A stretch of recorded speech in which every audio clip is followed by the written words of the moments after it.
Okay. Okay, it's on. Oh, now it's on. Okay. Yeah, it's okay. Thank you, man.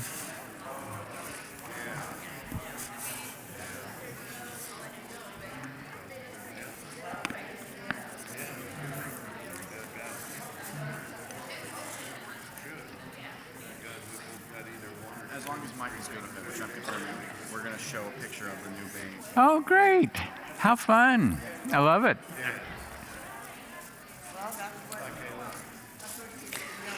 Okay, we're about to get started here.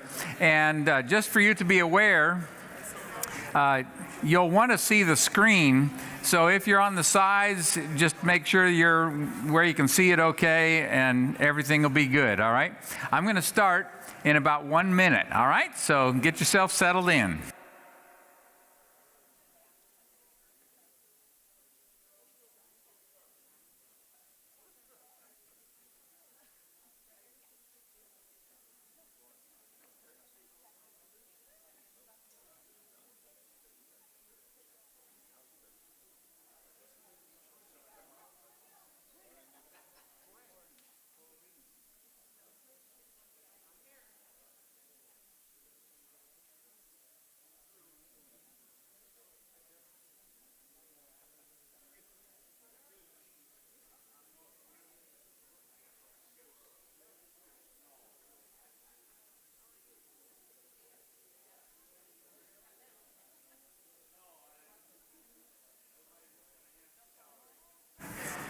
Okay, we're going to get started.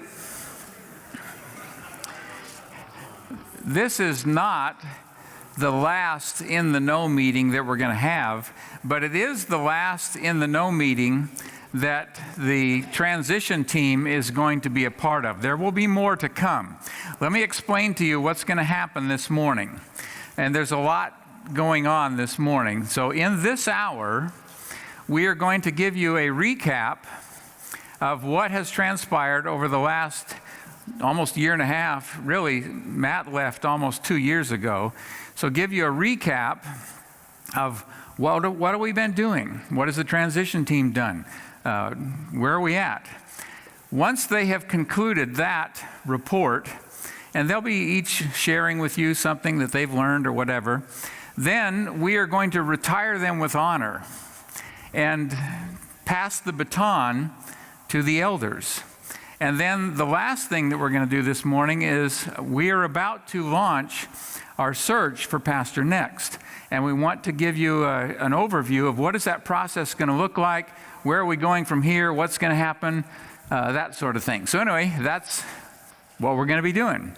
So let's jump into part number 1, which is about a year and a half ago, we acknowledged this group, the transition team, 8 guys who said, we are going to help our congregation address issues from the past, get back on track, and then prepare for the search for pastor next. They were joined in that effort by a group called the Transition Council, which was 20 people. By the way, where's Ani? Ani is on this group, but she was not pictured. So stand up and wave. So she, along with 19 of her closest friends, were a part of the Transition Council. And this group actually interviewed everybody in the church, at least to the best of our ability. We thought we got to everybody who was willing to be interviewed, and that was a part of this assessment that we were doing to try and determine where are we. So anyway, thank you, Transition Council, and thank you, Transition Team. And what I'm going to do is turn it over to David Cohn, who is going to kind of walk you through where we've been and what we've been doing. So here's David.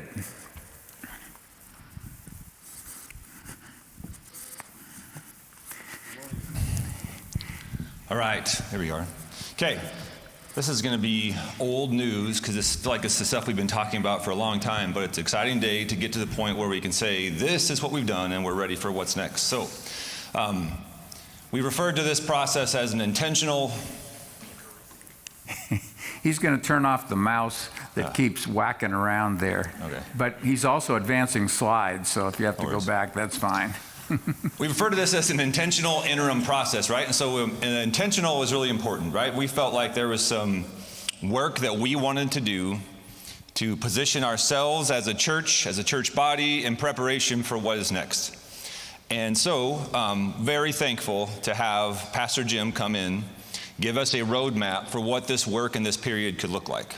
So, in as much as we can celebrate today, we can also express a ton of gratitude to have someone walk alongside us and help us see clearly how to proceed. That has been invaluable, I think, to our church.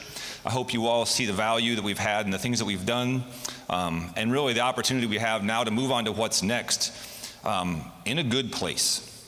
So here's the process. There's several pieces of this, and the transition team was a part of the first part of this.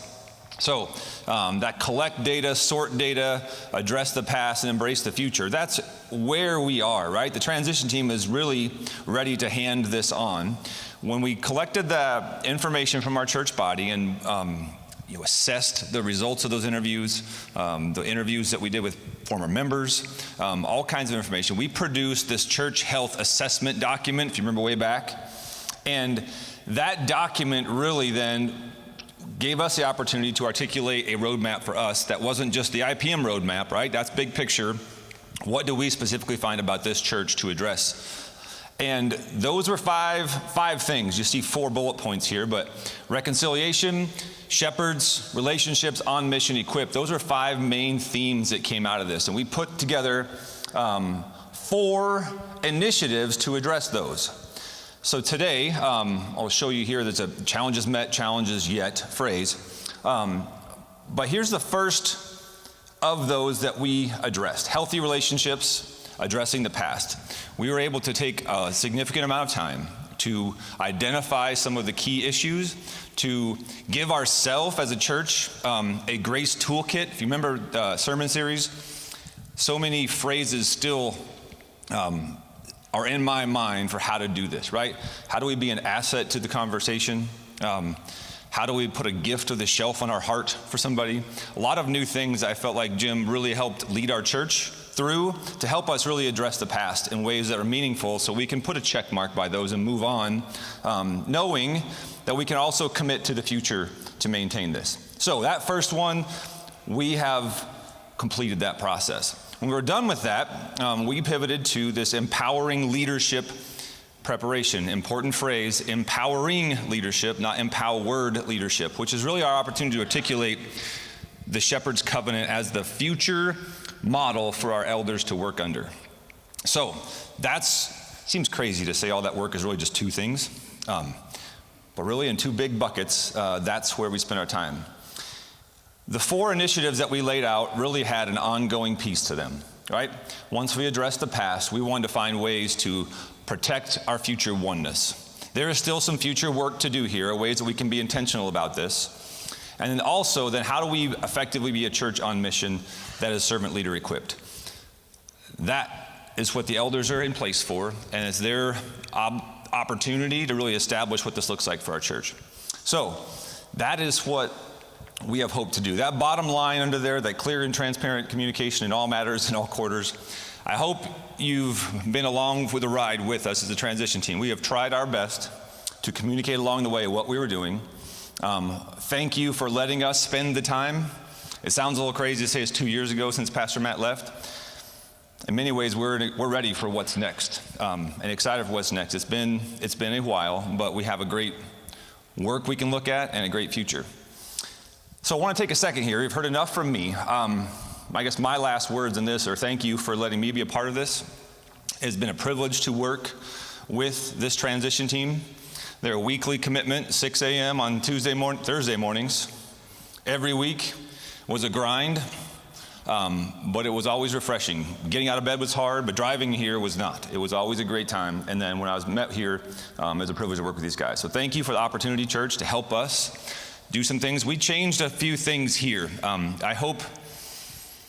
I hope you see it. Guys, come on up, transition team, and I'll hand this off. Bob, you're first, FYI. So as I'm still talking and finishing, you're going to kick us off. So what I'd like these guys to do, transition team, come on up. They're just going to share a little bit. I've kind of laid out as an overview, but they're going to share a few things that have impacted them. We're not trying to recap, but what were some things that were meaningful along the way? Because we really saw the Lord answer prayers do things that we didn't think were possible, and give us ways to praise and thank him. So Bob, you're first. Well, his last words I'm going to repeat as my first words. Thank you for your trust in this group and in me. On the other hand, some of you might have asked, what is that old guy doing on the transition team? Let me assure you, the old guy was thinking the same thing when it started. I didn't know how much company I had in that, but this group of guys, you know, we hadn't been asked to do something like that. Sure, we had had problems that we faced in our life, but a church?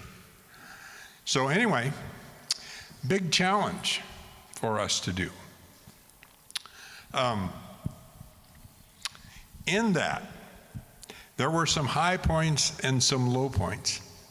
I want to start with a low point, because this is a good day for me, not because this thing is finished, but because I know where we've been. There was a day when one of my colleagues here and I were lamenting, as I'll call it, our sins of omission. How did we as adult men in this church allow our church to get to where it was? We were serious about that thing, and you cannot imagine, if you think about it a little bit, how we were feeling at that moment. And then we went through this process that David has spoken of here, and you were part of that process, an important part of the process, I would add, in that we really appreciated your input and we needed your input into it. And so I'll tell you again, thank you for that. The reason that why this day is more important to me is because I see a church so different than it was 2 years ago. We have reason to be optimistic. We have reason to think a pastor might look here and say, man, I'd like to get involved with this group of people. Look what they've accomplished in 2 years from where they were. And so, thank you for your trust. Thank you for phone calls and concerns that told me somebody else is in this with us. And those things are always helpful. Well, you know, one of the big things that we saw up there was healthy relationships, and how that was a focus of ours, not only for the Transition Council, but also for the transition team. So one of the things that I wanted to highlight was just the relationships, the number of relationships that I saw repaired and reconciled. I had the privilege of being a part of a few processes of reconciliation with conflict that had gone back years and years. And so to see that as a church, the number of relationships, the past baggage that's been dealt with, forgiveness that's been given, was a great encouragement, and I think it is what makes what's been said already true. And hopefully you guys see that. Many of you maybe were involved in a process of reconciliation, but yeah, just to see the relationships that were repaired, and in doing so, it lightened the load that our church was carrying, just of dragging past stuff. So to be able to get done with that and resolve that was a great encouragement. I'm just going to springboard off that. You know, he talked about relationships being healed and repaired, and if you know me, I'm an engineer. I like to collect data, so that's kind of fun. So the Transition Council part of the time was fun for me, and having the opportunity to have these conversations with individuals with the church, spending, you know, an hour or 2 hours, sometimes maybe even more, getting to know someone that I didn't already know and building new relationships, and just thinking, wow, why didn't we ever take the time to sit down and visit prior to that? And now, like, it's caused me to change how I function, and I want to continue to take time to get to know each one of you, and I would challenge each of us to, again, take the time to just park your life for a second, if you will, and share with one another, really dig deep and get to know each other and build the relationships that we have within the church. Because that was encouraging to me, coming from, I had come from another church in the past, and so maybe I didn't have as deep a roots here as I would have desired, and that was an opportunity for me to continue to plant and grow deeper in my relationships here. So. Yeah, we learned a lot as a team, and one of the things that I have to say is that I've come to learn from the diversity of our backgrounds and our life journeys and our spiritual gifts, just how the team really fit together and how we worked well together, and I thank the team for that. And one of the things we studied was the lordship and servantship. And one of the things that we found is that Christ taught in servantship, like in John 13:5, he talks about how he washes the disciples' feet. He takes his cloak off and gets down and washes them, and then he asks them to do the same. And I think that's how we should be as an example of who Christ is. One of the things that rose to the surface probably somewhat before the transition team really got to working, and then while the transition team was working, was a perceived dispute about whether our church is Calvinist or Arminian. And it was a challenge, and it was creating conflict. It had created conflict, and to the point where we were going to lose some people over it. And so it was very important for us to work through and clarify what does our church believe, and where do we stand on various issues, and how do we work through that. So at some point, I think it was April last year, something like that, this booklet was put together that really dug into that particular issue, but more so than that, it dug into what are our beliefs generally. We are based on the Baptist faith and message. Our statement of faith is based on the Baptist faith and message. But we developed, there was some core beliefs that were deal breakers for us, and they were outlined in here, about 10 core beliefs. And then we learned a little bit more about a teaching position, some issues that are important but not necessarily first order issues, and how we deal with that. So the church has a teaching position that lies within the Baptist faith and message, but there may be people, there may be leaders who are not all on the same page on everything. But what we agree is that we will teach what the Bible says, and if we have a position that is maybe different than what the church would call their teaching position, then we would be very clear about that, and we would try to teach both sides. And I think this was a very healthy opportunity for, first of all, for us to study and really understand where our positions lie, and then to work through how do we deal with this when we're not sure, when we don't necessarily agree, or there are very legitimate positions on both sides of a question, a doctrinal question. And so I think this will give us a great foundation. It gives us a great foundation to move forward, to make sure that we always understand what is essential and what is important, but that we have to work together, and our diversity helps us in these things, and it helps maintain our unity if we understand how to approach them. Good morning. When Jim asked us to kind of think back on what was something that we would remember, or I would remember, one thing that I remember was when Pastor Matt and Mandy came back. I think they came back on the 12th of April to visit, and that visit started much earlier in the process of individually and corporately, working on our healthy relationships. And the men up here have been talking about that process of going through and making sure that we have our own clean slate, making sure that we're focusing on logs before specs, and taking care of ourselves corporately. And so when the time was right, a letter was written, and it was signed by very, very many people here in the church, and it was sent off.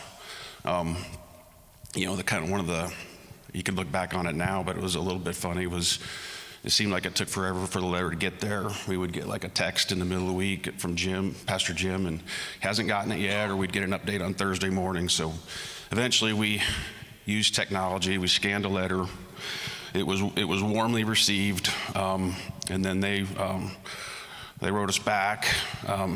We extended an invitation, and then they pretty much snapped up the very first day that we put on the calendar. So we all kind of looked at each other and said, okay, well, this is moving quick. And we knew that Pastor Matt was one of the main things that we needed to address and work through. And then his time, Mandy's time here was very sweet, very warm. There was just a lot of enriching thoughts and conversations that night, and I think it was really a great stepping stone for us. And then I'll use a Pastor Jim-ism. The report back from them was it put fuel in their tank, and we should be very, very glad that we could come together and do that to put fuel in their tank, because they're so very important. Well, that's a bit of a recap.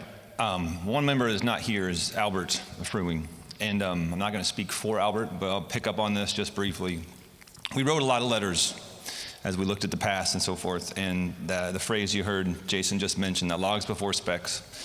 In many ways, I forget who mentioned it too, the humility required to say, before we can even address this, how did we contribute to this problem, was a humbling process to say, we can't even begin until we recognize where we contributed to this. And that posture really did change the trajectory of a lot of these conflicts. And that's one of the things I will remember. I make plenty of mistakes in my own household with my own wife. I apologize all the time, right? But it is different to own it when it comes to the way we operate in a church. But it's not different. That is what it requires. We make mistakes. Can we be humble enough to admit where we were wrong, how we can address this going forward? And truly, if we have removed the log from our own eye, we can then help and go out to our brother to address the speck.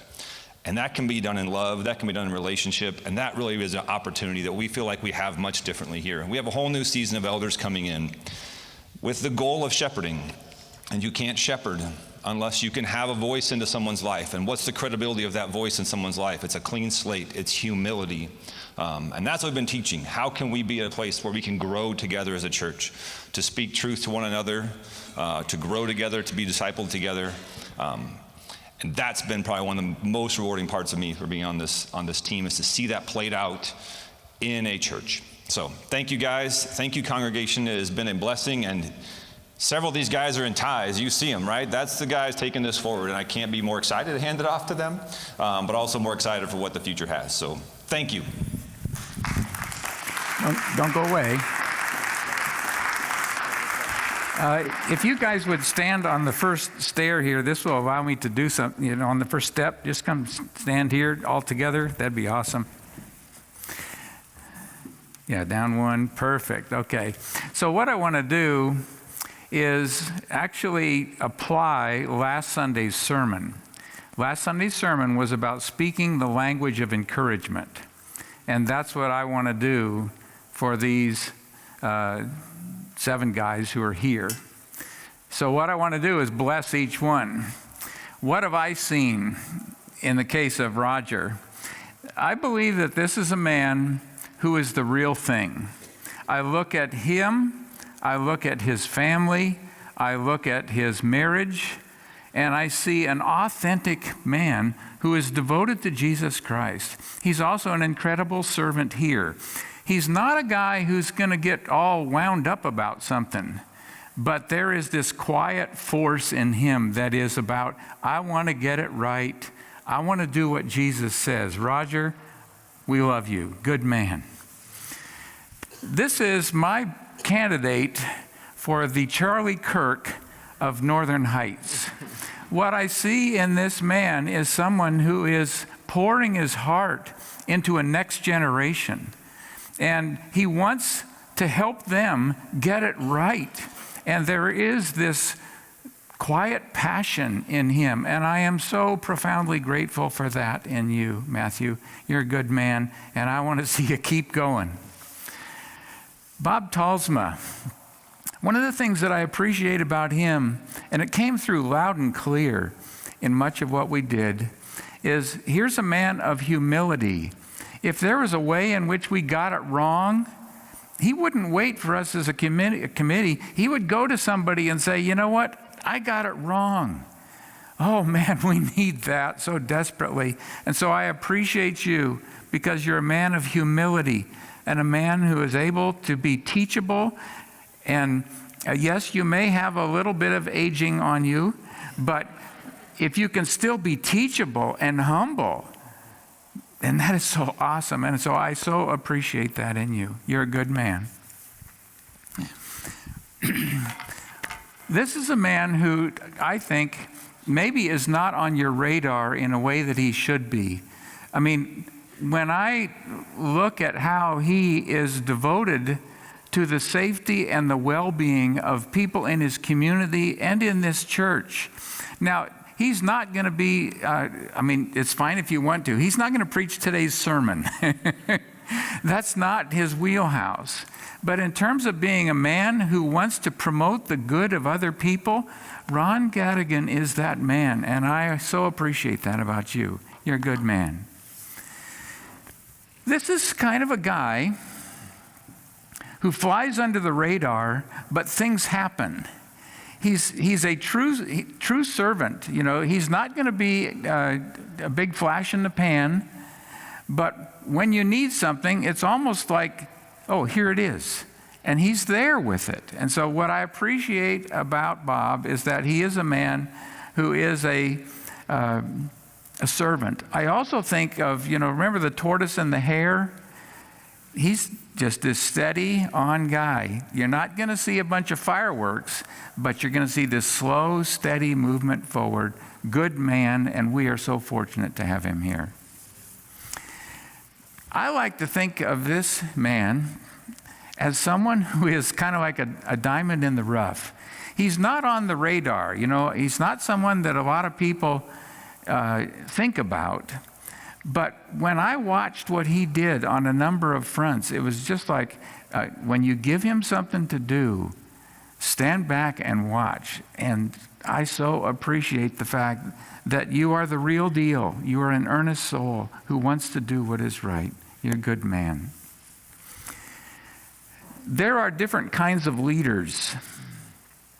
What I love about David is that he is a leader who is not interested in getting his way. I'm just going to get you all to do it my way. He wants to get it Jesus' way.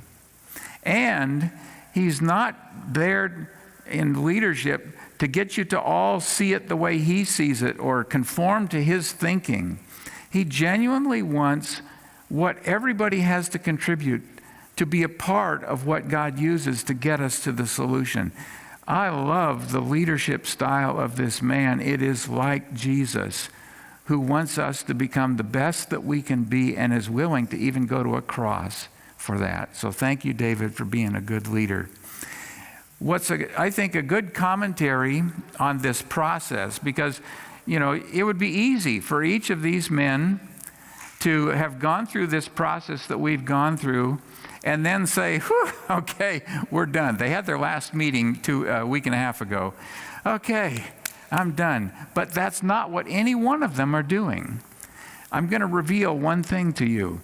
Here is someone who has said, I will help and be a part of your pastoral search team. And so he is going to be a part of that search team.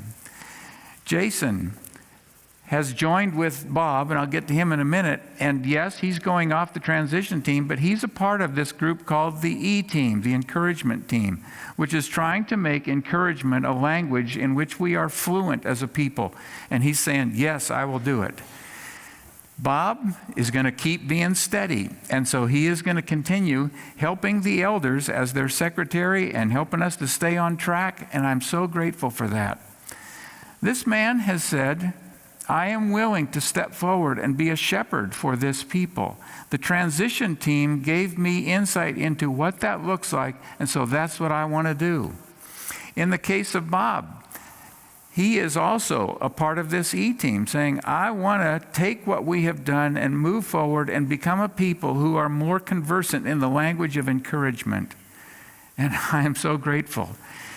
This man has stepped forward and said, yeah, I'm earlier in life, I've got a family, but I am willing to serve as an elder and be a shepherd for young people. And so he's going to be I don't know if this is a term I should use, the Charlie Kirk shepherd of the next generation.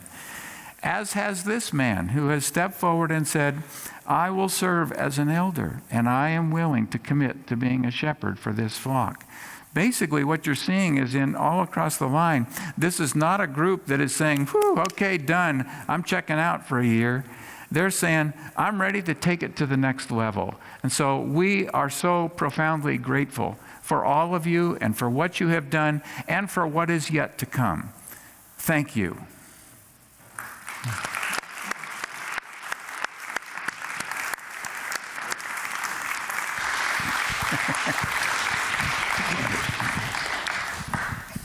Thank you for the applause, but please know, I had the privilege of meeting with Pastor Jim nearly every week. And if the transition team was successful in anything, it's because you had a vision. And so often we get to the end of that meeting, it's like, do you have what you need? And he truly put the tracks that we could run on. And we as a church are so thankful, grateful, fortunate to have you and your wisdom to lead us. And we have a whole other section to do. And he's already laid a roadmap out for what this looks like. Committed to God's word, committed to leading and shepherding. And we're so thankful for you helping us learn to lead ourselves as a church, to become a church that God can use, to equip us for what's next. He made a phrase the other day that God will call the next pastor when we're ready for our next pastor. We still have some work to do, but we are taking some great steps, and so thankful for you helping us look at what those steps are. So many times we can look at one another and not be sure what's next, and you've really helped us see, let's take this step. So thank you for your role in this process. The number of times you've been through this, God's really placed you in this church for your gifts and for this season, and we're profoundly grateful. So You're thank welcome. you. Absolutely. Thank you. Thank you. So we're going to shift gears. We are about to launch, and you're going to see the first step. Well, there's been some steps taken, but the first step for you to see is going to actually happen in the worship service. We are commissioning our pastoral search team. And you know that David's on it. You don't know the rest, but we will show you who all the rest are in the worship service. But I thought that it would be valuable for us to get kind of an overview of, okay, so what is this process going to look like, and what's involved? So let me just walk through where we've been. The elders have met and decided to form a separate pastor search team. Now, the bylaws specify that the elders can be that search team. I've advised them, I'm not confident that's a really good idea because your plates are going to be full. And so they have agreed and said, yeah, this would be helpful. So the bylaws specify that they can form a search team from members of the congregation. And they can have one or two of the elders as a liaison or whatever on that committee, but they don't have to be that committee. They have agreed, yes, we want to form such a committee. They have reviewed a number of names and identified 8 individuals, both men and women, who are going to serve as this committee. They're also demographically representative of the congregation. We have younger, older, middle on this team. And so we've got a search team. They're going to be commissioned in the worship service, and you'll have a chance to see them. And I want to explain what they're going to do and what they're not going to do, so that we are all on the same page in terms of what that looks like. So let's take a look at the actual process and see what that looks like. There are 3 entities that are going to be involved in this process of finding pastor next. There's the search team, which we have formed, and they're already starting to move. Then there will be elders who play a role, And then there will be the congregation that plays a role. And all three entities need to do their part in order for us to get to the right place. So the search team, I don't know if you can read that too well. Not too bad. So initially, the search team will probably, they've got some preliminary work to do, but eventually they will start processing applicants. At the last church I was at, we had 200 plus or minus individuals who applied. And so you have to, and many of those, from the starting point, this is not viable for where we are. So they would go through a process of doing the initial screening of those, and the goal would be for them to get to a place where they've identified 6 or 10 that they would say, we think this person is a very viable possibility for our church. Now, when you see the two different groups up there, grace and peace, it's basically saying you could have this group, so if we've got 8 on our committee, 4 could be responsible for this 100 applications, and the other group can be responsible for this 100 applications and work through those. But the goal would be for us to arrive at a place where this working group says, we've found 3 or 4 that we think are very viable. And then the other group says, and we found 3 or 4 that are very viable. Then it moves to whole team consideration. And so the whole team would have sermon links, and they would have resumes, they would have some reference material, transcripts, a bunch of stuff. And they would be analyzing these with a view toward identifying 3 or 4 that they would say, we think, we don't know which one yet, but we think these 3 or 4 guys are a good possibility. We're excited about the possibility of them actually serving as our pastor. And so they would then do whole team on-site visits. What that means is they would potentially go to where that pastor is currently serving, and they would secret shop the service and see what's going on, as well as they would potentially invite him and his wife to come and to meet with them, because sometimes you have to have somebody that you can meet and talk to face to really get a good understanding of who they are. So they would do that. They would also deal with hard questions at this point. For example, based on what Bob shared with you.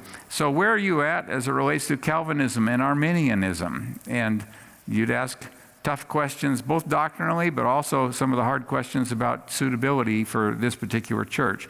Their goal would be to get to a place where they're able to say, we think we have identified the one. This is the guy that we think could well be our next pastor. Now, please understand, they're not picking the pastor. They're picking someone that they think could be. And so we will use the word applicant for that. He's not the candidate yet, but he is a potential candidate. So then he is submitted to the elders, and the elders will go through the process. Now, all the research that the search team has secured, reports from visits, everything, they will pass that to the elders.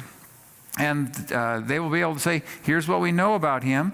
And they will work to support the elders in having an on-site visit with he and his wife. Because the search team has said, we think this guy is the one, but now the elders need to confirm that. Yes, we agree he is the one, which means when they get to that point, then they're ready to recommend someone to the congregation. And it says on their contract signed, I want to just make sure what you understand by that. This doesn't mean he's said, okay, I will come. It means if the congregation affirms us, we understand the terms of this, and that works for us. So if the congregation says yes, we know when he says yes, he's saying yes with his eyes wide open to what's involved. So that's what contract signed means. It doesn't mean that he's been hired. So once the elders have confirmed, yes, we agree he is the one, then it's your turn, and it's the time for the congregation. And so we would have an on-site candidating visit to confirm the search team's choice and the elders' choice and say, yes, we agree. And the search team and the elders will provide everything that they have to help you understand who this guy is. We'll arrange for him to meet with whoever, and it won't be just he comes and preaches and that's all you know. There will be a lot that is presented to you, because ultimately this is your decision as a congregation. Is this guy the guy that we think is the right one to lead us moving forward? So anyway, that's what the overall process looks like, except there's more. So just when you see this square right here, the on-site candidating visit to confirm him, I'm just going to push that over there, and then you can, oh, I forgot dates, and then I'll push it. How long is this going to take, Jim? I don't know. Ask God. It's possible that we can start the process in the fall. Maybe by January, February, we start to zero in. Maybe by March or April, we get to a place where the search team is able to say, we think this is the one. Then he meets with the elders. Maybe by May or June, they arrive at we're good to go. And then in the summer, you would have that. Now, I'm going to tell you, it's bad news. I don't like what I'm telling you, and I don't personally like what I'm going to tell you. But because of the connections that I have with different organizations and so on, what they're currently saying as it relates to this church, but not just this church, but a church that is about biblical teaching, is a conservative evangelical church in its doctrine. What they're saying is that the process will probably take 12 to 18 months. Now, God could do this in 6 months, and I'd be fine with that. But I don't want to mislead you into thinking that this is going to happen. You know, okay, we're launching the process by January 1, we're going to have our next guy. I want to be fair in how we're representing the timing of that. Okay, now I'm going to take that square and I'm going to push it over there so you can see the rest of the process. So we would have the on-site candidating visit, and then you as a congregation would have to say, yes, we think he is the one. If you said no, or if he said no, then we go back to the search team and we say, all right, where are we at? And that's the reality, because this is a decision that is one of the most important decisions that we as a church will make, and we dare not get it wrong. So we got to get it right. So let's do what we need to, and let's not go, well, you know, I suppose this could work out. We can't go there. It has to be someone. But when we have said yes, we see, and hopefully what you're going to see is a convergence here. We're trying to be a church on mission, servant leader equipped, and we're going to find a leader who says, and I'm in with that. I want to be a part of a church on mission, servant leader equipped, shepherd equipped. And so if we get to that place, then next step, new pastor and his family relocate and get settled. Who knows where they're coming from? And then we would have an installation service in which he actually begins his ministry. And then my role would shift profoundly. I'm trying to serve as your pastor, but once he is installed, I'm not your pastor anymore. I'm his pastor.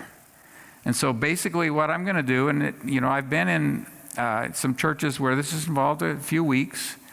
I would be here, but basically my goal is to set him up for success, give him whatever information I can, etc., and help him get to the best possible place. So anyway, that's kind of what the process looks like. In the meantime, we can thank God for what he has done, and we can start praying, go before us in the days ahead and lead us to the man of your choosing, and guide our elders to help us become a church on mission, servant leader equipped. That's what we're after. That's where we're going.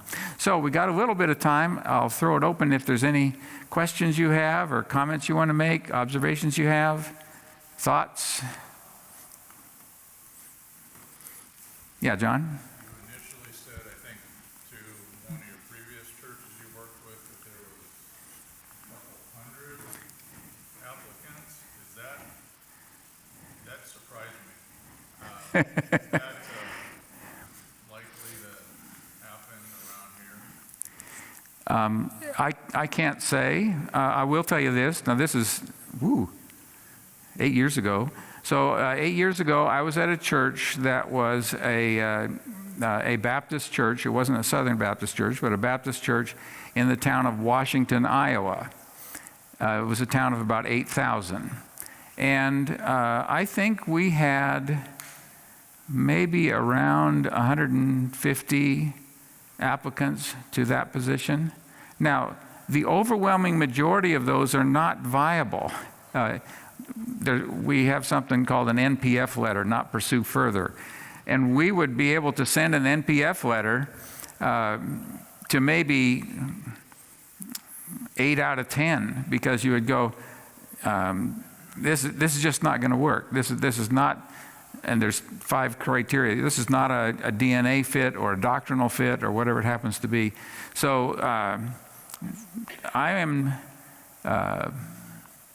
don't know what to expect. I'll tell you this story. Now again, I'm not telling this to you to depress you. I'm telling this to you to make sure you're working from reality. So in that church, since you reminded me of it, John, so we went through round 1 of our search process, and that person never made it to the congregation. In fact, we got to where the search team and the elders were, I can see he's a good guy, and I'm glad he's where he is, but this is not going to work. And so we ended up having to start over. So we started over and we did it again. And we actually got to someone, we were about ready to bring him to the congregation. We said, this guy would be great. And there was every reason to believe so. But his wife, who grew up in Chicago, the thought of going to a town of 8,000 in the middle of Iowa, we could see she's going to be resenting that she's here the whole time. And so, and he said to us, I just don't think this is going to work. So then we had to start over again, 3rd round. Now, the guy that we eventually got, off the chart perfect. He's still there. The church is flourishing. I still keep in contact with people, and they're so encouraged by what God's doing. And here's the interesting thing. He didn't apply for the position until the 3rd round. He wasn't looking. And so apparently, God thought, all right, you guys need to keep working on some things, which they did. And then God brought the right man and his wife and family at the right time, and that church has never missed a beat and just kept going. And could that happen here? I have to allow for that possibility. I don't know what God's going to do. But that was a lot more answer than you asked for. But anyway. Any other questions you got? Comments? Y'all good? All right, so looks like we get to enjoy some fellowship time.